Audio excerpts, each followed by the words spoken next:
Hello, my loves, and welcome to this month's reading for our Cancer sign. This is going to be for the month of July 2023. I definitely recommend watching these for your rising and your sun sign since they are general readings. That way you can kind of take what resonates and leave what doesn't. So let's get right into it for Cancer. This summer we got a ton of retrogrades, like 7, I'm pretty sure to be exact. So a lot of changes and things going on. Let's see what Spirit has for our Cancer. And as always, if you like my channel, be sure to hit that like button, comment below, share, or subscribe. All right, let's see. Spirit, what do our Cancers need to know? What guidance and messages does our Cancer need this month? Let's do one more nice shuff. Ooh. All right, Cancer. We got, 2 spiritual union. 19 light. Cute. What else we got? 2 intuition. Another 2 change card. 2 movement choices and decisions. Another 2 change card. Okay. Cancer, Cancer, Cancer. Let me see what's coming forward for you with these. All right, a relationship change for sure. Moving. There's a lot of different changes for you, honestly. So 2 spiritual union. This is a look at like all our relationships being a mirror to us. So I feel some of you being generally dissatisfied in your romantic relationship, partnership in some way. And honestly, like that being a mirror just means that our relationships showcase to us our wounding or our patterns that we maybe could avoid if we were on our own, right? I feel like we underestimate the growth that we can do in relationships and oftentimes blame others for the issues that we have. Not that other people can't be doing some fucked up shit to us, but overall, we underestimate the healing that can be done in relationships. So I do feel strongly like for some of you, the relationship that you're in now has been very expired for quite some time.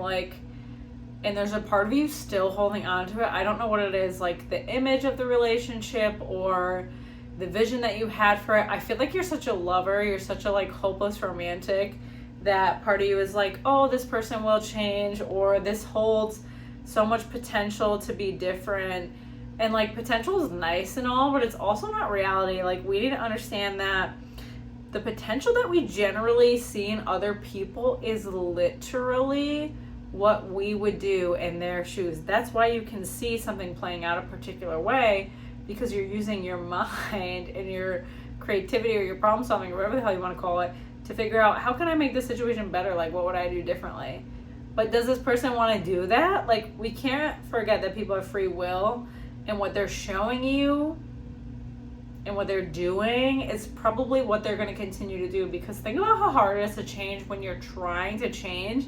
And if someone is not trying to change, they're probably not going to change. So that feels very necessary to share. Then with 19 light, this situation is draining you. I'm hearing it's really draining you. I don't see it being a healthy dynamic. And I will say, this is not all that person's fault. Like I said, they have free will. They don't have to change. They don't have to do things differently. But then also there's a part of you that's not accepting that in them, right? So maybe a bit of codependency, just wanting someone to be how you want them to be, but that's not who they are. I mean, that sucks to hear, right? But it is the reality. Once we can kind of accept that that's the reality of life, it's a bit easier. When people don't work out for us or situations don't work out for us, it just kind of is what it is, right? In a way, it's a blessing. We're getting to see, oh my God, this person's not for me, or the situation isn't for me. It's not going to work out.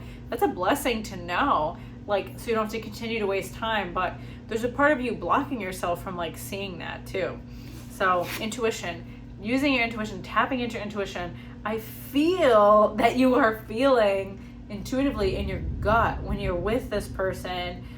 You're getting these kind of messages in the back of your mind, you know, why am I doing this? Or why don't I feel like 100% good when I'm with this person or spending time with this person? Or I feel like even when you're talking about them, so you're like bringing them up to people, or when people ask about your relationship, when you talk about it, you don't feel 100% amazing about it.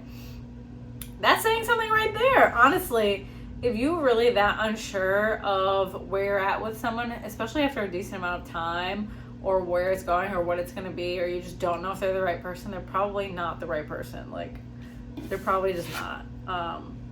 And I'm not saying that's like easy to just accept and move through, because I feel like we all hang out in places longer than we need to. We all hang out in situations longer than we would like to, or we know is good for us. It's just like more comfortable. It's just human nature. Movement, choices, decisions, though, is like the longer we wait to take action and make a choice, the longer we feel like shit. So basically, like you staying and doing the same things, and like hoping that this like anxiety or kind of like low grade stress you're feeling will go away, you're gonna have to do things differently. You're gonna have to make different choices and sacrifice like this immediate comfort, because this is not going to be comfortable. You're not going to feel good. Sacrifice it for longer term comfort, for your longer term happiness, for yourself. Like, you deserve better things. And then 3, heartache and loss. So severance, moving away, breakup from someone, having to face shadowy aspects of yourself because of this loss and grief.